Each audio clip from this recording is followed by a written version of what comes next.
My story takes place long, long ago in a place far, far away. Now, it's not an extraterrestrial story. It's an event that took place in my life that's significant. It was the most memorable Christmas that I ever had. It took place in northeast Tennessee. I was born in Carter County, Tennessee. My family settled there about 200 years before I was born. Just so happened before I was born, my dad had gotten a job in the Midwest part of the country working for General Motors. And so he would commute back and forth while my mother and her 3 kids waited for me to be born. Not long after I was born, we moved up north where my dad lived. So as I grew up, the most exciting time for me often was our trips back to Tennessee to spend time with our grandparents, aunts and uncles and cousins. It was a great time. And it just so happened this one year we were able to go back to East Tennessee and spend the Christmas at my grandmother's. It was really a special treat. I remember because getting to go to their house. And then the second reason I remember this Christmas specifically is because of the toy that I asked for. I had asked for a set called a Fort Apache. Now, you may not be familiar with Fort Apache set, but a Fort Apache was a game that was like a suitcase, and you would open it up, and it would be a fort. And then inside it would be cowboys and Indians and horses and wagons and cannons and all kinds of things like that. I really look forward to this Fort Apache set. It was only natural for me to want a Fort Apache set because I grew up with my dad watching John Wayne, Gunsmoke, Rawhide, and Bonanza. It just was natural. So I wanted this Fort Apache, and I look forward to it. I even did everything you need to do. I sent letters to the North Pole. I went and sat on Santa's lap. I did all of these things that my brother told me were degrading, but I did them anyhow. I wanted Fort Apache. We had gotten to Tennessee this one particular Christmas Eve, and we got there in time for my grandmother to get my mother caught up on all the gossip from Hunter Baptist Church.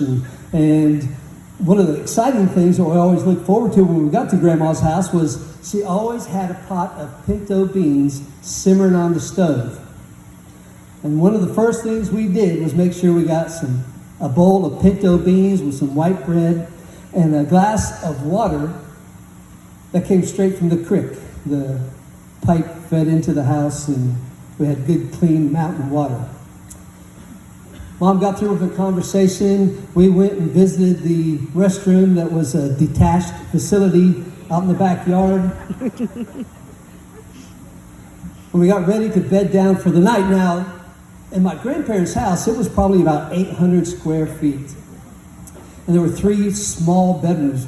My grandmother and grandfather would sleep in one, my parents would sleep in one, and my 2 sisters would sleep in the other. That would leave 2 couches for my brother-in-law and I. The first couch was in the living room by the fireplace, and it was by the front door. That was a scary place to be. And the other one was in the middle of the house in the den between the living room and the kitchen with the other bedroom doors opened into it, and it was next to the stove that heated the entire house. My brother and I battled over that. He was 4 years older than me, and he always got first dibs on everything, but for some reason this year, I was able to talk my parents into letting me sleep in the prime position. Another reason I wanted to sleep there was because it was strategically located. The Christmas tree was to my left on the edge of the room, and the kitchen was to the right. It was strategically located because that Christmas, I really thought I could stay up all night and catch a glimpse of Santa. It had to happen because my grandparents' hardwood floors would creak so loudly. If I was between the tree and the kitchen where we would go get cookies and milk, I would have to see Santa. So I laid there that night with great anticipation, even though I laid there knowing my brother was mad at me. My brother was 4 years older than me, and he made a life's mission out of torturing me. I think he thought that was the role of a big brother. When I was a kid, we'd watch cartoons on Saturday mornings, and big time wrestling would come on. My brother would turn to the channel, and he would practice all the wrestling moves on me. You know, full Nelson, backbreaker, pile driver, sleeper holds. He would beat on me all the time. Sometimes he would act like he was going to be nice to me. I remember one time he spent a couple of days, I would go in there to get my toothbrush and he would put the toothpaste on that for me. So kind, I didn't realize he was setting me up. One night I went in and my toothbrush had Preparation H on it. But he talked that one time. One time he introduced me to the new brand of chiclets that came out, this different flavor. You know what it was. It was X-Lax. This is my brother, and this was his mission. When I got that couch that night, I knew my brother would get even with me, but it was worth it. I had the opportunity to see Santa Claus. And so I laid there with excitement. I thought of Santa. I thought of the gifts that I was going to get, and I was going to be able to catch it all right there in the strategic location. Well, I laid there for a period of time, and eventually I heard the floor creaking. My eyes had adjusted to the dark, and in the distance I could see a figure coming my direction. Of course, it was my brother. At first I thought he was going to come and jump on me and beat on me and knock me around a little bit, but after a moment I realized an event was taking place that happened to my brother on a regular basis. My brother was a sleepwalker. He would often walk through the house like a zombie. For me, it was like the nightmare before Christmas. Here comes my brother. But I could see as he got closer to the couch that he was not fully aware of what was going on. So I knew he wasn't going to pick on me. He was just passing by. And when he got close to the edge of the couch, I started to grab him to wake him up. But then a thought came to me. A statement that my mother had made.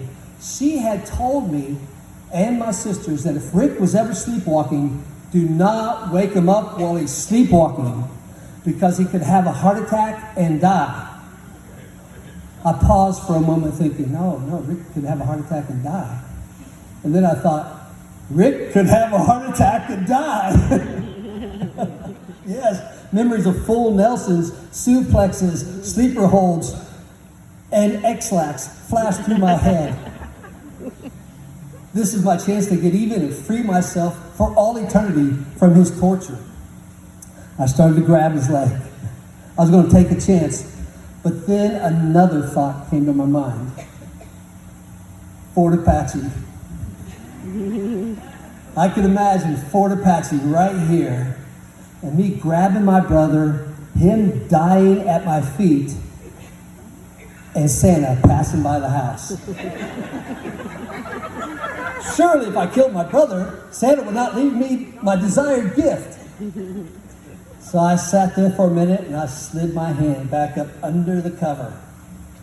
Rick eventually walked away and I stayed on my vigil for the rest of the night to watch Santa Claus. Somewhere along the line I blinked, and the next thing I knew, the sun was up and people were coming out of the bedroom doors. I thought Santa probably didn't realize that there were children in the house that had just gotten there the night before.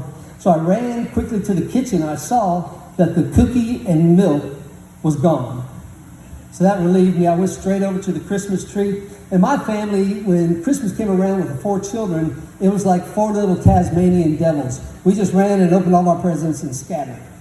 Some people do things nice and orderly. We didn't. However, because we were at Grandma's house, we were told the first thing we were to do was open Grandma's present and recognize her gift.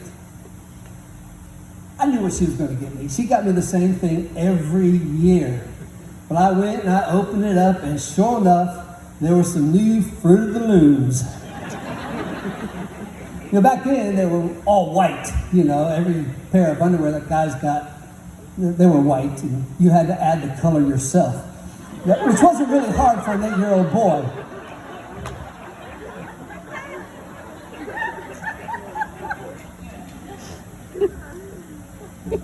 Then the next present was for my mom and dad. I knew what it was going to be. Some school clothes, a pair of slacks, and a nice shirt. And back then you didn't wear blue jeans and tennis shoes. You just wore dress clothes everywhere. And so my brothers and sisters, they had opened their 2 presents and they got their present from Santa.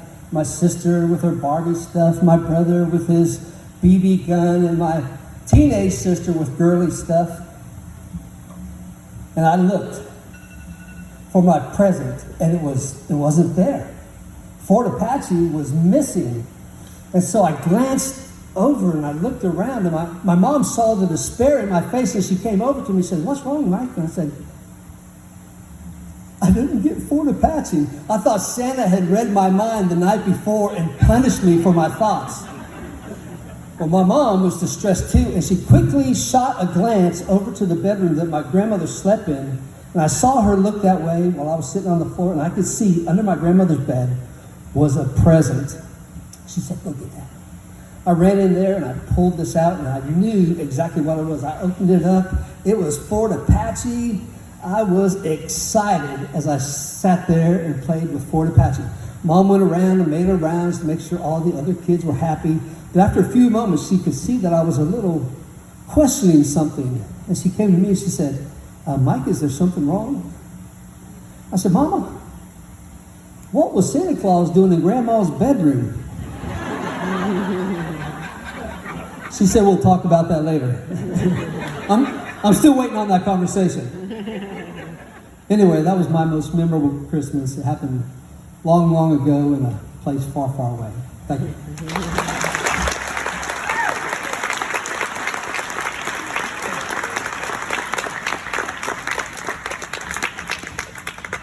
Okay, number 3, Ken Kirkendall.